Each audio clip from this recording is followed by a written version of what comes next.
When you're fermenting at 100 degrees and you get some fruity esters, and that's your main comment about like the ester profile is like, oh, it's got orangey, like Grand Marnier like character, and maybe a little tropical if it was Hornindal, maybe a little earthier if it was Stranda or something like that. I mean, that's the pathways in these yeasts for making esters are clearly like broken, right? I mean, and for making fusel higher alcohols, these beers should taste like nail polish remover, but they don't. What is up, beer geeks? I just got back from NCHF. That's the Northern California Homebrew Festival. It's up kind of near Chico. All the Northern California homebrew clubs get together for a little festival. There's a lot of jockey boxes involved. I founded the San Francisco Homebrewers Guild. We try to make a showing every year. All the clubs camp out next to this big lake, and then on Saturday, everyone builds these like booths, and there's always a theme. This year's theme was Aloha Brouhaha, which is why in this video you're about to see, I'm dressed like kind of a complete idiot with kind of like a Hawaiian shirt and a bathing suit and a straw hat and a lei. I have a lei on. So yeah, it's always themed, but that's super fun because everyone builds these booths, pours all this beer. It's for homebrew club members and their partners only, so it's very pure. It's like real beer nerds. No, public, general public like showing up to get trashed. It's super fun. It's great community building for the Northern California homebrew community. And this year I was honored. I was asked to talk about Kveik. So I put together a little presentation, which I'm about to show you. It's real fun. It includes a bunch of slides from my trip to Norway. Check it out. Hope you like it. Let me know in the comments if you did. If you have other ideas for videos you'd like to see me make, let me know. Please hit the subscribe button, hit the thumbs up button, all that jazz. I would really appreciate it. Cheers, y'all. Enjoy. Well, thank you, David. And, I feel like probably no one's actually given David a round of applause yet for organizing this event. So he's been at it for quite a few years with this. So thank you. This is my favorite homebrew event of the year every year. So, so my name's Chris Cohen, founder of the San Francisco Homebrewers Guild. An advanced Cicerone, one of 120 who have passed that test. And I'm also national BJCP. I own Old Devil Moon in San Francisco, and I have a company called Beer Scholar, through which I wrote and self-published and sell the main study guides on the market for the first two levels of the Cicerone exams. And I've lately been making all kinds of video content on YouTube, Beer Scholar. Check it out if you want. There's actually a whole bunch of good information on there about Kveik, including Lars Marius Garshol's first talk in North America, which was 2 weekends ago in Chicago at this thing called Kveik Fest. He's the guy who's basically, well, you'll see here on the very next slide. My gut feeling about doing a talk on Kveik is that, for most things that right, you don't really know where the original knowledge came from, right? It's just something people have been saying it over and over throughout generations, whatever. But when it comes to Kveik and Norwegian Farmhouse Brewing, there's one guy who is responsible for us all even knowing it exists, and it is Lars Marius Garshol, and he's doing some really cool stuff. He's a Norwegian guy. He's a tech dude with a family who's just into beer, and he found out that this stuff was going on in some interior areas of Norway, and he's been traveling all over learning about it and kind of like providing us with this information. He's also been bouncing all over all these other countries that have farmhouse brewing going on. So usually you do your thanks at the end, but I felt like for this one, it's the thanks need to be right at the beginning, because I'm basically like, these are the guys who told me what I'm now telling you. And it's that direct and that new, this knowledge. So Lance Shaner from Omega Yeast, Richard Price from Escarpment, those guys have been doing a lot of research on Kveik because, it's awkward, but like when you're talking about Kveik and farmhouse brewing, right, you want to say like these new yeast or it was just discovered or whatever, but it's not, right? It's been around forever, or at least for a very long time. But basically these guys are doing the research on this new yeast. Mika Leitonen, I might be butchering his name, but he just came out with this great book called Viking Age Brew that's actually more about Finnish sati, but it's related. And that's an awesome book that you should check out. And William Holden, he was the guy who founded this festival in Norway that I went to just about 10 months ago called Norsk Kornølfestival, which is, and he passed away only weeks after that ended. So I wanted to put his name out there too. He deserves a big thanks. Anyway, Lars Marius Garshol is the man. These other guys are also helping out with this research. So I think the idea we all have about what farmhouse brewing is, right? A lot of it comes from or was greatly influenced by the book Farmhouse Ales by Phil Markowski with that chapter by Yvonne DeBates about the history of Saison production, right? I'm sure some of you have read this book. It's from 2004. You know, I think so. These guys, you know, they're like talking to old dudes who were like, yeah, my grandfather's grandfather told me X, Y, and Z. But I guess, you know, maybe I think they probably just didn't realize there's actual farmhouse brewing cultures that are alive, that were alive in 2004 that I think they might have been unaware of. So, you know, this book for me was hugely influential for my home brewing because I felt connected to this concept of farmhouse brewers, right? These like small time dudes who are brewing for like their farm hands and just for themselves and their friends, right? And using whatever they had on hand and, you know, but the way it was presented in this book made it sound more like lambic production almost.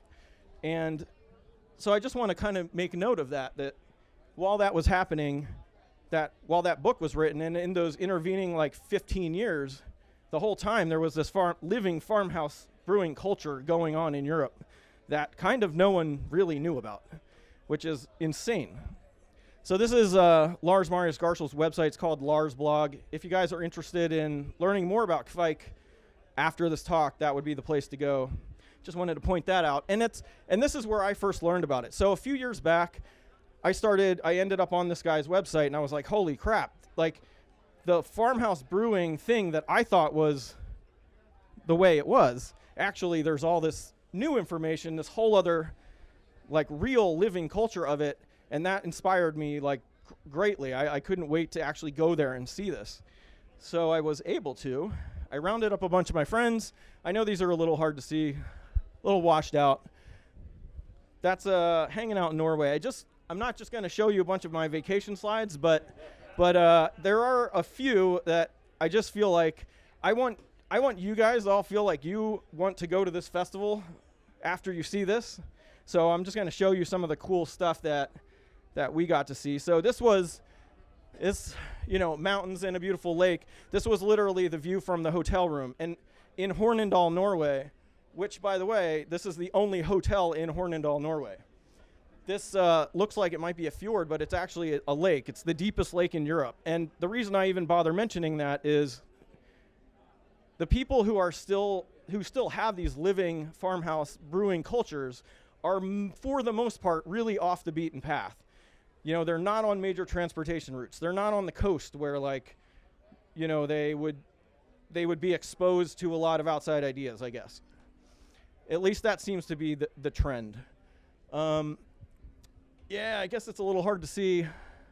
That picture there's a big rainbow right here. You can't really see it. But it's beautiful, trust me. It's Norway, and it's really beautiful. That was just a random house that we walked by. I mean, this is the kind of stuff that's just all over the place in rural Norway. Those are some trolls, but a little less detail than I was hoping for. So let's just move along. So the Norsk Kornølfestival is held every year in Hornindal, Norway. Obviously, that's a bit of a trip to get to. You fly into this town called Elsund, and then they pick you up in a bus, and they take you like a couple hours, and you get on a ferry, and you go through some fjords, and it's bonkers. And you end up in this little town, Hornindal, which some of you might recognize the name of because it's one of the most famous of the Kveik yeast blends that are now available. It's one of the places with the highest concentration of farmhouse brewers in Norway. So it's basically like this very small festival in a gym, and in like the gymnasium of the school that is in that town. And you're literally walking around, and the owners of these Kveik blends and strains that you now have access through like Omega or Escarpment or all these other companies, they're like sitting there with their beer waiting to talk to you. You know, it's freaking awesome. And they are, I think, a little, at least initially, like amazed that anyone cares, right? Because this used to be like, oh, grandpa's out in the shed doing his weird beer thing again, right? You know, this is a dying culture. That's why it's so kind of great and important that we are now learning about it, because every generation that goes by, it's going to be like, you know, half as many people doing it pretty much. So this is just a picture of all these people kind of milling around at this festival. And you can see, you know, everyone just has their Kveik fermented farmhouse beers out on the tables, and, you know, ale bowls and Kveik rings. And this is all like stuff that's just part of their culture that they all have. And they're like waiting for you to walk up to their booth and ask to taste their beer. It's basically a homebrew festival, right? It's kind of like this, but a little less Burning Man. There are presentations. This you can kind of see. This is like a picture of some like the way certain yeast strains are genetically related. So there's some very good technical discussions here. This is Lars Marius Garshol's talk that he did last time at this event. That's where I first met him. And so there's a whole bunch of these presentations there. There's some live music. It's like very much like folk stuff. It's like one woman playing like somber violin music. There's brewing demonstrations. This is Simonas Gutatis. I don't know if I'm saying his last name right, but he's from Dundalis Brewing in Lithuania. And they're one of the only breweries in the world that make certain Lithuanian farmhouse ales, but like sell them as a profession, you know, as pros. And he's making what's called a captinus, which is, I don't know a lot about it, but you actually bake your mash. It's real weird. I don't know the details on this one. This isn't what we're gonna delve into. We're gonna delve into the Norwegian stuff, but it's just really cool. Like, these guys literally drove a van here from Lithuania to demonstrate how to make captinus, because it's such a dying art. So it's not Kveik. Kveik is just yeast, but we're going to get there.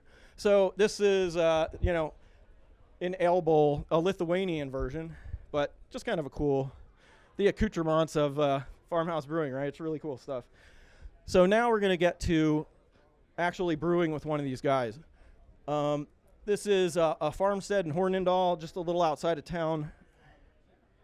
This is Stig Seljeset. He's kind of one of the famous guys in the scene, because he has his own yeast, his own Kveik that's been passed down through his family. And, you know, when you get Hornindal yeast, I'm not sure exactly what the source is, you know, for like Omega's blend or whatever, but it might be this guy. I'm not even sure. But you can see, I mean, this is insane. He's got like this 100-liter iron pot hanging on chains over like a giant hearth. And he's putting juniper in it here, because everything in Norwegian farmhouse brewing pretty much is infused with juniper. All brewing water is infused with juniper. So that's kind of a zoomed out view of the hearth, which is a little hard to see, but this farmhouse is from like the 1600s. And they're just like maintaining it as a place to brew and as almost like a living museum in a way, because they don't live in it. Juniper infusions are just completely common. Every bit of water that gets used in these beers is infused with juniper. And it grows everywhere. So yeah, they could just gather their own berry. Yeah, like firewood and juniper is widely available. Do they throw in like sticks and everything? Yeah, so this is one of the reasons why this happens. That they boil the strike water first. So these are at least this version of Norwegian farmhouse ale is what's called a raw ale. That's not boiled after being mashed, but they do actually boil the strike water and infuse it with juniper, because there literally are like spider webs and spiders and ladybugs and stuff in it. So they're not just using the berries, they're using the entire plant? Yeah, and if you talk to them, they will, different people will tell you, oh yeah, we don't use the berries because then the flavor's too strong. And then other people are like, we just throw the whole thing in there, you know. So yeah, different brewers have their own methods. Are they still utilizing hops a lot? Yeah, and you'll see that in 1 second. So this is the little brew shed here. It's basically like a 200-liter like blue plastic bucket that they're using to do the mash. So this is the bucket, and every time he brews, he puts a little notch in it. He also has the date carved on the back, and so he started using this mash tun in 2002 and has done over 70 brews on it. And you know, we're talking huge amounts of beer. We're talking 150 liter, like almost 40 gallons every time. So he's got all these bags of Kveik, and this is like what he makes his starter in. And he just, like, you know, when the time comes to like get the starter going, he's like, which one do I want to use? This one from 2005, this one from, 2008, the one from that festival, like what, whatever. And the thing is, if he uses one and that batch just doesn't work out well, sour, whatever, he just throws that Kveik out and never uses it again because he's got other options. And that is a key thing to mention because, these are not wild yeast. They've had evolutionary pressure on them for hundreds and hundreds of years because of this kind of thing where, if one blend isn't working or got infected or whatever, or just another one is working better, they're going to keep that one and keep using it. So this is kind of cool. And again, apologies, it's hard to see. This is a piece of wood down here with a bunch of holes drilled in it that just kind of fits around where the metal spigot comes in to the bucket. And then he throws a bunch more juniper down on top of that to be like a filter bed. And he's going to mash in this and then run it through there. It's like mashing in a wooden barrel instead of using the plastic. Yeah, plastic is easier, right? These days. One thing to point out though, like look at this, if you can see, I mean, I'm just passing around Oktoberfest. Oh yeah. You guys can be drinking. Little Oktoberfest coming around. This bucket, by the way, is filthy. It's filthy. They only utilize it for mat, right? Right. Well, but it's a raw ale. Well, yeah. But Yeah. it still brings them to a boil before he puts it in the mash. You said it's raw ale? It's a raw ale, so it boils before it goes in the mash. Exactly, yeah. Yeah. So he's doing a good job of getting rid of most of the bacteria. Well, it works out, Yeah. and I think it's largely due to the Kveik outcompeting absolutely everything. Normal in these guys mash for a normal like hour. Yeah. Yeah. So here you can see is like transferring that boiled juniper infused water using like milk cans to bring it over for the mash. He's been using this juniper stick to stir his mashes for around 45 years. And this, unfortunately, you really can't see, but there's a bag of hops inside of this little bucket, string coming out, attached to it so you can pull it out. Those are the only hops this beer sees. And it's not a ton for like a 40-gallon batch. It's like a bag like this of whole hops. Yeah, so it's almost kind of maybe akin to like whirlpool hopping. That's all it gets. So here he's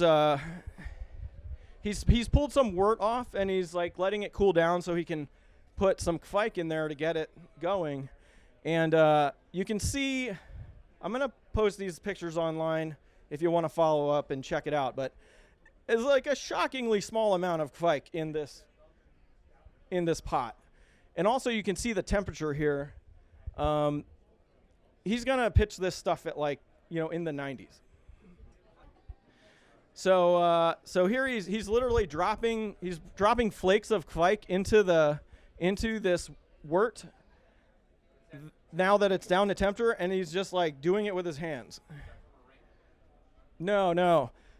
So the way he does it and the way most people do it these days is get the Kveik on like a towel and just let it dry. But I'm gonna get there. I will talk about that. Yeah. Yeah. So then he puts the Kveik starter by the fire to keep it warm, and you can see it's reading about 91 degrees right now, and it's already beginning to ferment. It's been about 10 minutes. There's like little bubbles on top of this wort.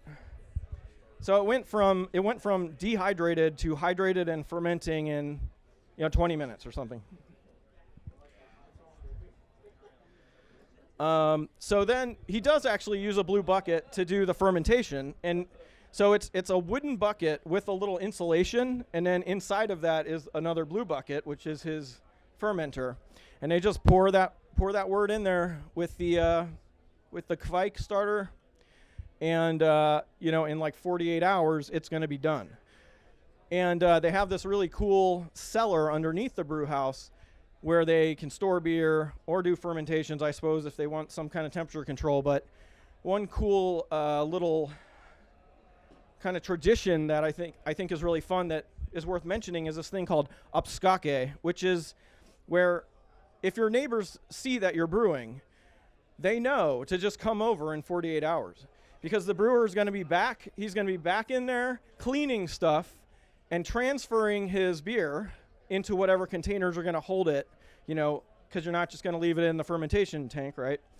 And so he's going to be hanging out in the brewery for a couple hours. So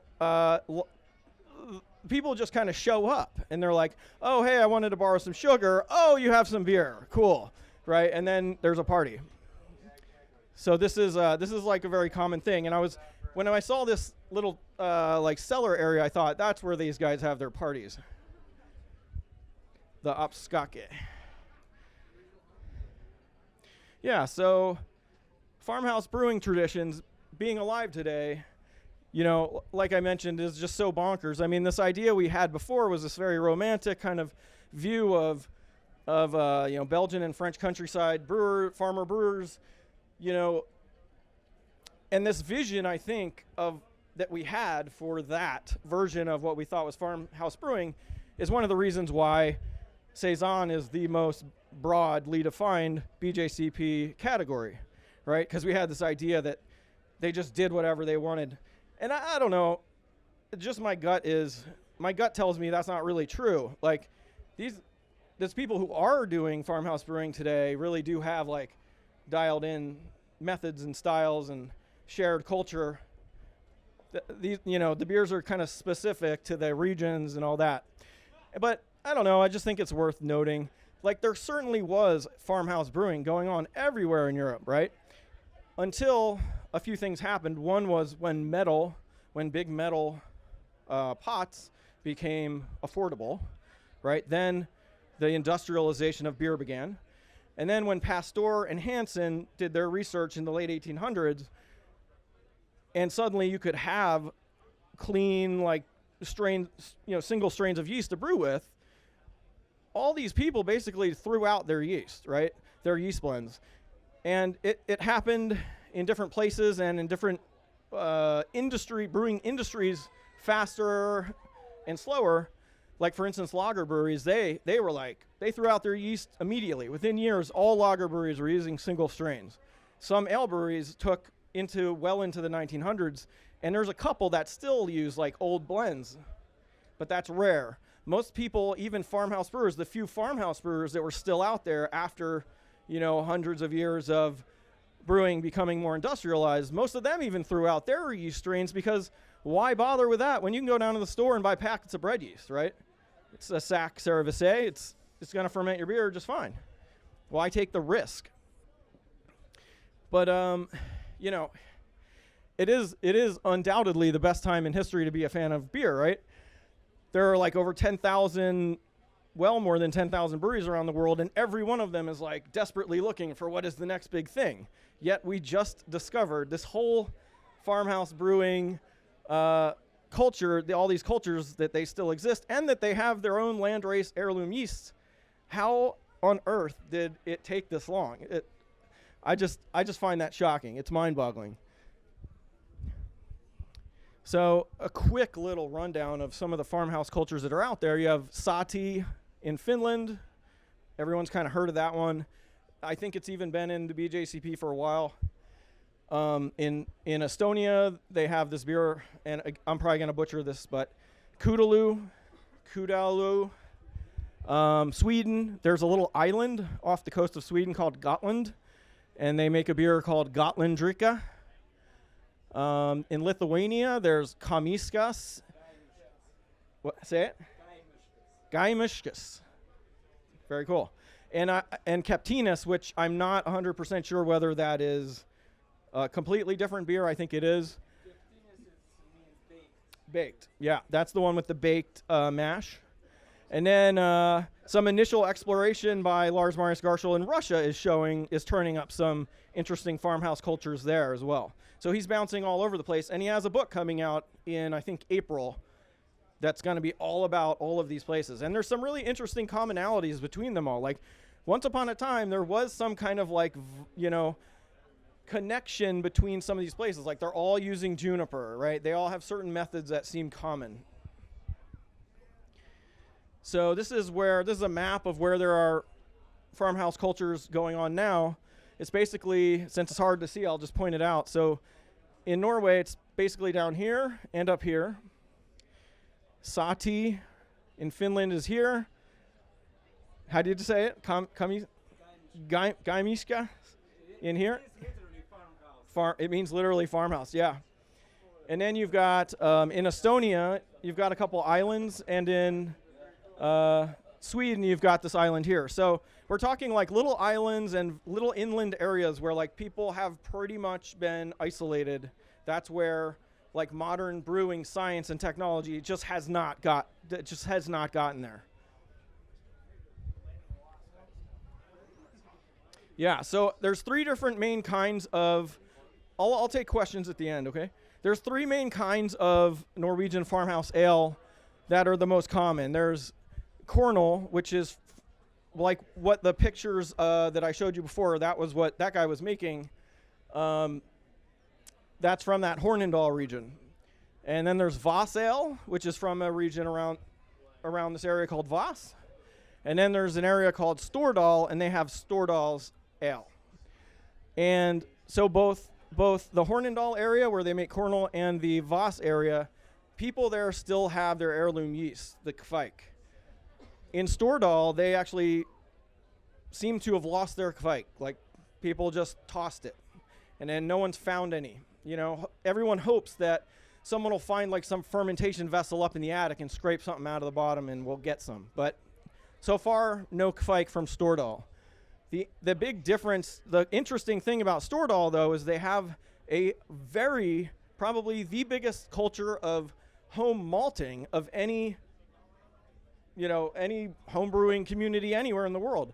They make their own smoked malt. There are something like 50 different malting houses within a 12-mile radius around this Stordal area. Each one is manned by like 5 to 20 homebrewers who share the space and malt their own barley, which is crazy cool, right? So they lost their yeast, but they do make their own malt. It's pretty weird. So this is this is that same map as before. This one's zoomed in on just this area. So you can see the Coronel is from around there, Voss ale is from right around there, Stordal is up there near Trondheim. Those are the places where this stuff comes from. This is a map that just shows, in the research that Lars and those guys have been doing, these are the dates that people last remember there being heirloom yeast in their areas. And in some places it's as recent as the 90s or the 80s. But essentially over time, everyone's just tossing their yeast. This is interesting. So Michael Jackson, he actually mentioned Kveik in one of his books in like 1993, and no one really like took notice. It's just in there. And I don't think he uses the word Kveik, if I remember correctly. He just says, oh, they had their own yeast.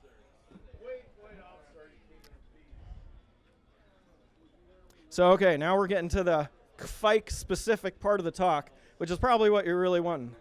So the first thing we're going to talk about is the pronunciation. And the pronunciation is Kveik. Kveik. I will say that when I was there, I thought I was hearing people using more of a W sound as well, like quike or quake. But it turns out, after I spoke to more people, what I discovered was those folks were actually Americanizing or like anglicizing the term for my benefit. They don't have a W sound in Norwegian. So it's actually Kveik with a V. And some people from the north made it sound a little more like it had an A sound, like Kveik. So basically that is how you say it. It's not Kveik or whatever. Yeah. It's not Kveik. It's Kveik. So there you have that. It means yeast. And so a beer that you make with Kveik is not a Kveik, right? You wouldn't say like, here, try my Chico, right? Right, that would be weird.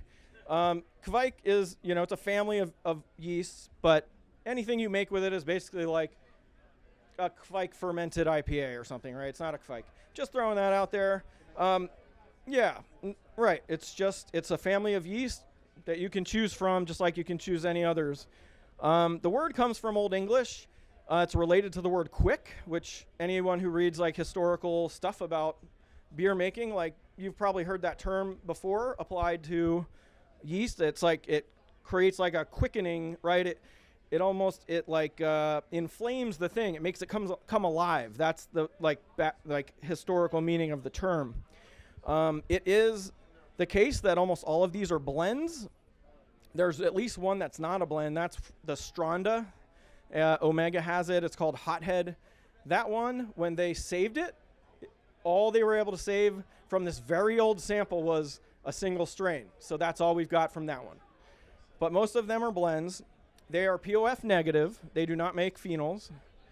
They are non-diastaticus, right? So they're not like Brett strains where they'll create like glucoamylase and like dry your beer out massively. So they act pretty much like normal sac cerevisiae yeast, but obviously they do have some special properties we're about to talk about. They have been passed around for generations, at least 400 years, almost certainly more.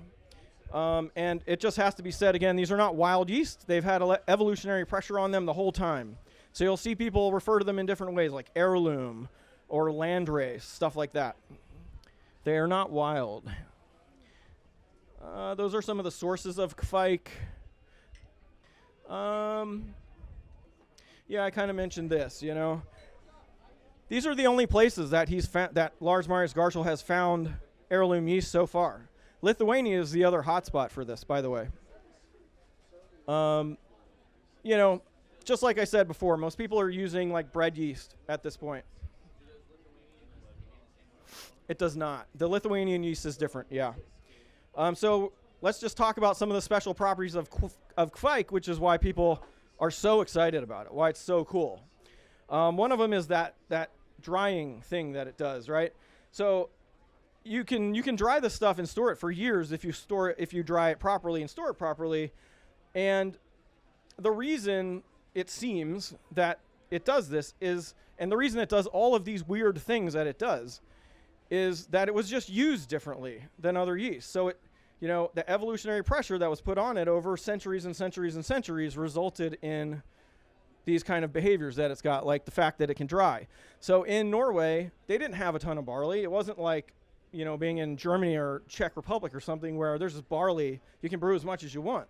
They didn't have that much. They were always making decisions like, am I going to make bread or am I going to make beer? So the way they brewed was a few times a year, generally, and it was kind of almost like a festival ale kind of a thing, right? It was like they're making a huge batch. It's for some event. So then they need a way to store this yeast for like many months, and they don't have refrigerators, obviously, right? And they don't have yeast labs. Their yeast lab is like a Kveik ring or straw. They would just put it on a bunch of straw, tie that in a ring, or put it on a piece of cloth. Yeast logs, they would take these big kind of chunks of wood and put little indentations and holes all over it so that the yeast had a place to kind of just gather, right? And they would hang it on the eaves or whatever where it would get a little wind that would dry it off. These days, they put them on, they tend to put it on like a towel and let it dry, and then it breaks off in little flakes, and they'll stick it in like a jar or a baggie and stick it in the fridge or freezer.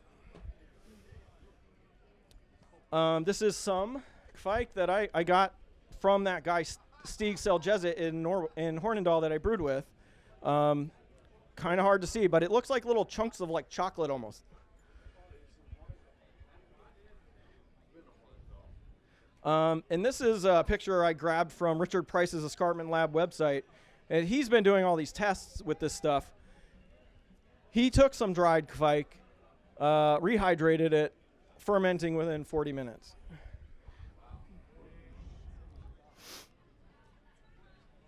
You've all seen, this is like the iconic, and I apologize because I totally forgot to bring mine. They're really neat. I think the jury's still out on whether these were really used that much, right? Because it's like a bizarrely complicated little device to build for this. I think, yeah, it's unclear whether these were used widely or not, but they look awesome. And basically, you just, put it down there in the yeast, get it all full of yeast. It's got a lot of surface area, and then you hang it up. Yeah, and then over here, you can't see the detail, but there's little indentations drilled all through that, and that's a Kveik stock or a yeast log.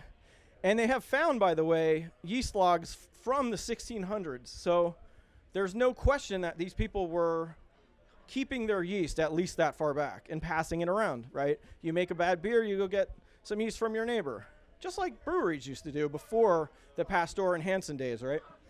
An interesting, fun little thing is that there was a guy named Odd Nordland who in 1969 published a book that was an ethnographic study of people who did farmhouse brewing in Norway.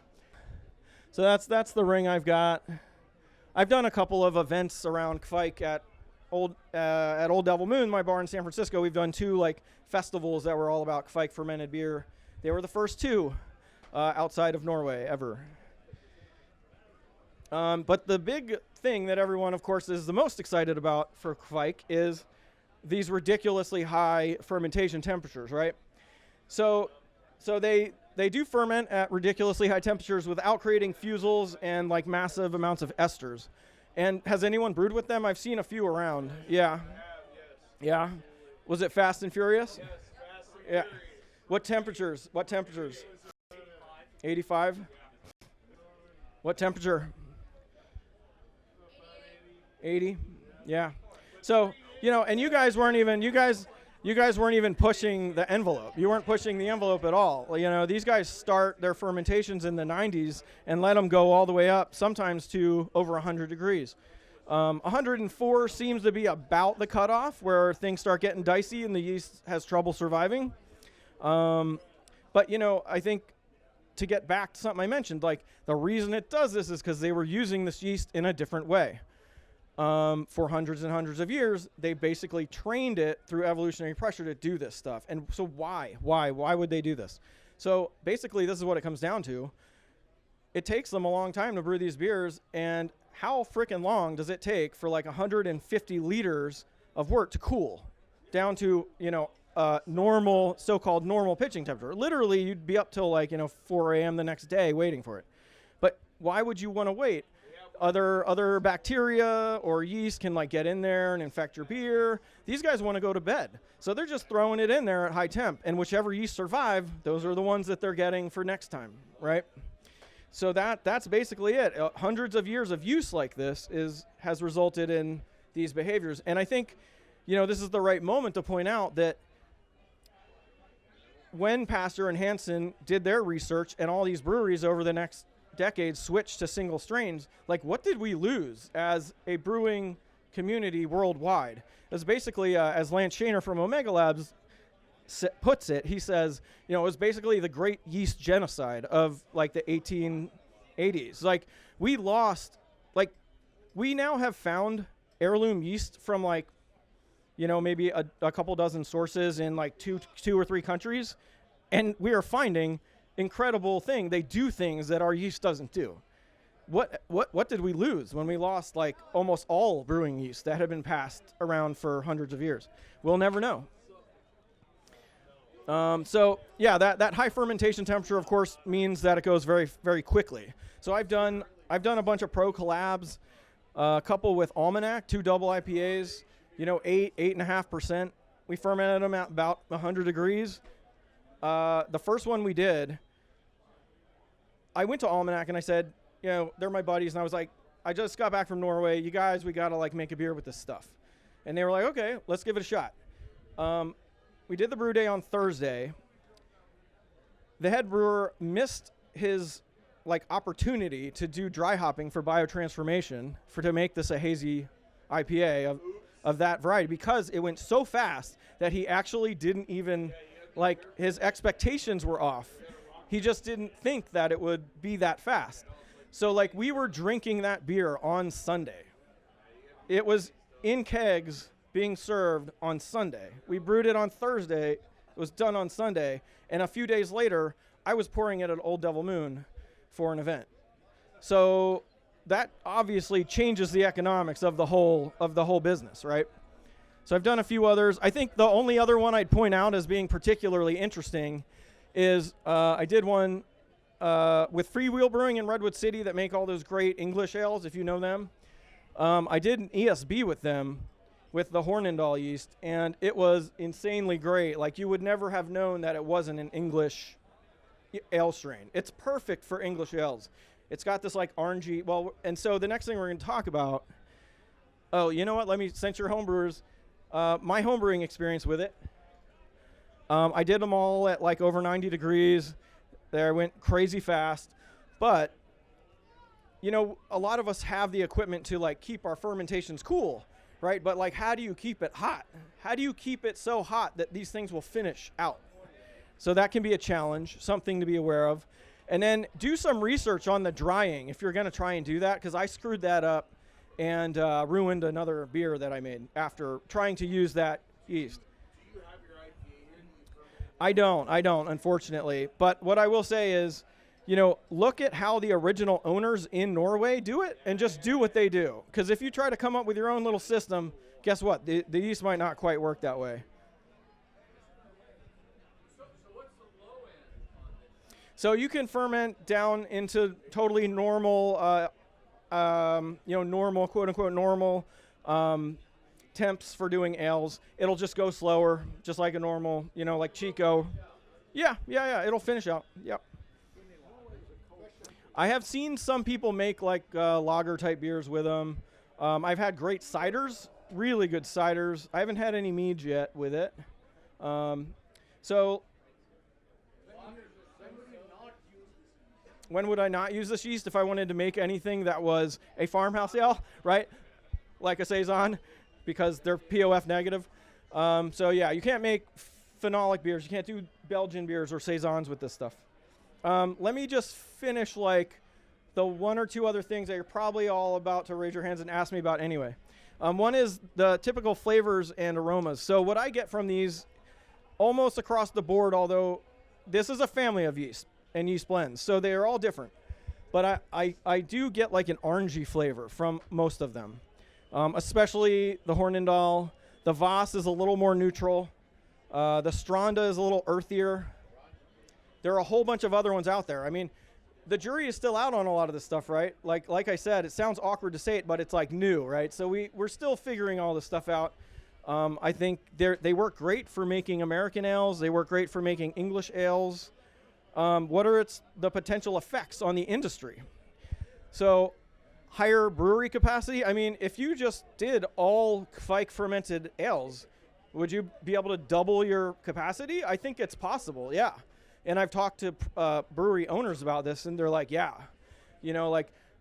One of my friends who owns a brewery that has a capacity of 20,000 barrels a year, he's like, if I start doing all my IPAs, which are my biggest sellers with this, maybe my capacity goes up to, 25,000 or 30,000, they're doing the math. So huge efficiency gains. And imagine the gains that are going to be in efficiency that are capturable by breweries the big guys, right? The Goose Islands and stuff out there. I mean, it's almost, are they going to flood the market with cheap beer? I mean, who knows? The jury's out.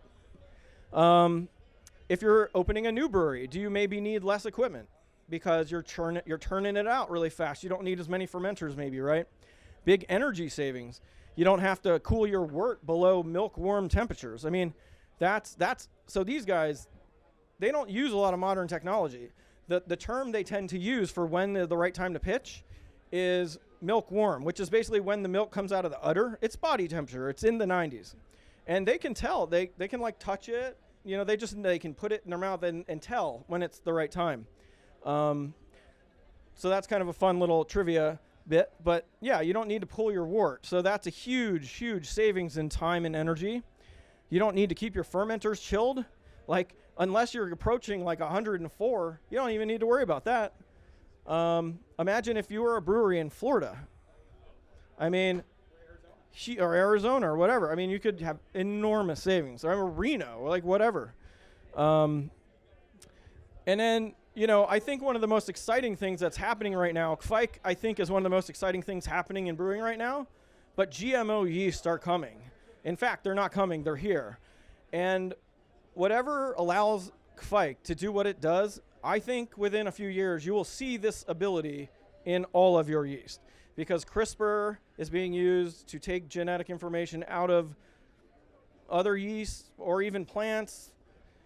I just had a beer the other day that was made with a yeast called High Sierra, where this company called Berkeley Brewing Science took genes out of mint and basil plants, put it into basically, I think, a Chico strain, and then, you know, sell it as this High Sierra yeast, and it makes like a very herbaceous beer that has like some kind of like bay leafy, eucalyptus-y kind of character. It's really interesting. Well, you know, obviously they're going to try to put this Kveik, the pathways that allow for this activity in Kveik, they're going to try and get that into other yeast. So I wouldn't be surprised if in 5 or 10 years you go to the homebrew shop to get yeast. It's like whatever you know about yeast and how it works today is not going to be, it's not going to be the same.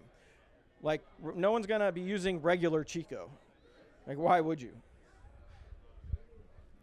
And I mentioned this guy, William Holden, who passed away a couple weeks after the last Norsk Kornølfestival. He was this guy there in Hornindal who had a lot of pride in their brewing culture, right? And not a lot of people did. And he organized this Norsk Kornølfestival event to bring together farmhouse brewers from all over Norway, and people come from Lithuania and all over, like I mentioned before. And he just kind of, by force of will, created a festival in this place, Hornindal, which is so off the beaten path, and brought this whole community of people together who were like far-flung, living in these, you know, interior areas, haven't talked to each other about this before, you know, it's like homebrewers who just brew but aren't members of a club, you know? And he, I just wanted to, give another shout out to that guy. He passed away, but he deserves, you know, a lot of thanks because he was also responsible, along with like Lars Marius Garshol, for like creating this culture that we are now hearing about. We're not creating it as in like thousands of years ago, but bringing those people together and bringing like pride to that community. And and that's pretty much it. So thank you for hanging out. I'll take questions if there's time. Yeah, sure. I guess you know, one of the things that we talked about in terms of the special properties of these yeasts and their blends, right? One thing I didn't just mention specifically is even if it didn't dry, even if it didn't ferment hot, it would still be really, really exciting and cool to discover this stuff exists because it brings new flavors to the table. These are new yeast strain, well, new to us yeast strains that have characteristics that even if all this other stuff wasn't true, would still be really freaking cool and interesting. And, you know, if you ferment classic beer styles with them, I think it's just like any other use of a new ingredient. You know, you dial it in over time. And, you know, I made an English ale that you would never have known it wasn't made with an English ale yeast, but, you know, maybe if I tweaked something here or there, it would have tasted really weird. I don't know. I know that it has worked pretty darn well for all the American style beers I've made with it and the English ales I've made with it. You know, obviously it's not going to work for certain things, but yeah. So I don't know. The answer is you tried 3 that didn't quite taste like normal to you, but that could just be the brewery dialing things in. You know, I don't know. A big difference in what between them? Turbidity. Oh, so definitely I have made commercially as collaborations. I've made hazy IPAs, if that's what you're getting at, with both the Hornindal and the Voss. The Hornindal is, I think, better for that. It is more tropical in character, definitely. So the question is, it's very cold in Norway. How do they maintain these high temperatures for their brewing? The way they maintain those high temperatures is by pitching while it's still really hot, and then the activity is so intense and crazy that it rises in temperature and is done in 2 days, right? In 48 hours. And how does that translate to using it in the commercial breweries today? I think what it means is you just don't really need to knock your wort out at, you don't need to bring it down to those low temperatures. You can. So when I did one of those, that first beer with Almanac, they were freaking out because A, they were like, oh my God, are we gonna like break everything in here? And two, or B, it was fermenting before the tank was even full. It was starting to go. I mean, it is bonkers. It is bonkers. Yeah. So the question is, they're very hardy, so can you just keep reusing them over and over? And I think the answer basically comes down to use it the way those people used it who owned it before, right? Obviously, they were able to do these high temperature brews over and over, and then as long as they captured the yeast and stored it in a certain way, it was reusable. The jury is still out to some extent on whether on a commercial level you can put that kind of pressure on these yeast and then, save them in liquid form and just reuse them over and over, and what's the viability and all that. I mean, again, that awkward term, it's like all new to us, right? We're all figuring it out right now. The comment is sort of about there being lots of apples in Norway, and so here's the thing though that I want to like separate in everyone's mind is this idea about what we thought farmhouse brewing was more from the like Phil Markowski, Yvonne DeBates kind of background, where it's almost lambic-ish because there's like yeast on fruit that's like being used or whatever. Like that's not what this is at all, right? This is stuff that's been passed around forever, but there's hybridization events that they can see in the past and stuff like that. So it's not like this yeast hasn't been changing and evolving over time. So who knows? Yeah. Were there any environmental reasons that made it easier to? So here's the thing. I don't think it was. This is what I'm going to say. This is my thought on that. Is it wasn't easier for them to store. It's just that other people didn't bother to save theirs. I think everyone who did farmhouse brewing, probably all over the world, who kept their own yeast and passed it around the way they do, had methods that were probably relatively similar. And not to say that they all had these properties of drying and stuff, but sure, yeah, maybe it relied to some extent on it being cooler there and it being a little windy or whatever, yeah. But, yeast in, I don't know, Germany or whatever, like they never developed this ability to dry because people brewed way more often, right? So it was just how the yeast was treated. So who knows, though? Maybe if they had started doing this hundreds of years ago with English ale strains, that would dry too. Yeah, I don't know the answer to that question. It's like how often did they only brew every now and then because their window was short because of growing seasons? I know that in most of the world there's like winter varieties and summer varieties of barley. So I honestly don't know the answer to that question, but I know that they didn't have so much that they could just like brew whenever they wanted all the time. Yeah, so this is a thing that's being debated online. And let me just say, so this pitching rate thing, this idea that, this yeast really likes to be stressed. You should always, under pitch massively. And what I can say, this is a quote that I love. Lance Shaner, I'm stealing it from him. He's the founder of Omega Labs. I was talking to him about this kind of stuff. And what his answer to me was, the plural of anecdotes is not data. So basically, we don't know. We're figuring it out. The plural of anecdote is anecdotes, but that doesn't tell us anything that we can rely on. Yeah. So the comment is like, these guys aren't really doing sanitation like we do sanitation. So how did this even work? But think about it. Before the 1800s, no one even knew microbes were a thing, right? So like sanitation wasn't a concern, but they were still making beer. And this idea that, you got to drink it immediately because it's going to go bad kind of looks like that's not true. It's just not true. This is one of the things we're learning now that we have seen living farmhouse brewing cultures. we're able to go back and say, oh, these ideas we had about what it was like to brew back in the day were wrong. And this is how it's being done. Yeah.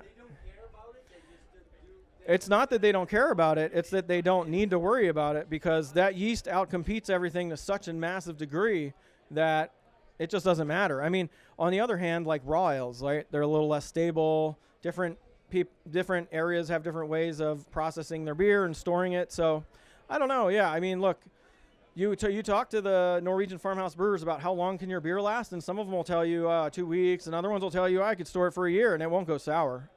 So, you know, yeah, the alcohol is high enough. You know, everything got outcompeted. So if you use this yeast, yeah, don't bother cleaning anything. No more sanitizing. That like saves you like half the time of like what it means to be a brewer. You just leave everything filthy. Oh yes, the yeast shout. That's another fun little tradition. I wish I'd videotaped it when those guys did it there. Yeah, there's this fun little tradition, kind of like just one of the little goofy things that go on in some of these farmhouse cultures. It's called a yeast scream, and the idea is when you pitch your yeast, you like do like a scream to like scare away, you know, like demons or whatever. But the funny thing is, in other places, they'll say, oh, if you do that, then you're like projecting aggression at the beer, and then people who drink it later will be angry and will fight. So like, you know what I mean? It's what makes this stuff so much fun, is the history and the culture around it is just so crazy. Yeah. Yeah, so you're saying that people online kind of talk about how maybe these beers aren't as stable for whatever reasons, and you should drink them fast, maybe they oxidize faster, blah, blah, blah. My anecdotal response is that's not true. Yeah. I mean, pros are using it.